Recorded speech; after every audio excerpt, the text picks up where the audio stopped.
شهر رمضان الذي أنزل فيه القرآن هدى للناس وبينات من الهدى والفرقان فمن شهد منكم الشهر فليصمه ومن كان مريضا أو على سفر فعدة من أيام أخر يريد الله بكم اليسر ولا يريد بكم العسر ولتكملوا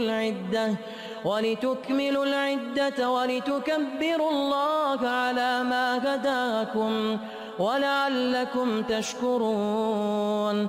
وإذا سألك عبادي عني فإني قريب أجيب دعوة الداع إذا دعان فليستجيبوا لي وليؤمنوا بي لعلهم يرشدون.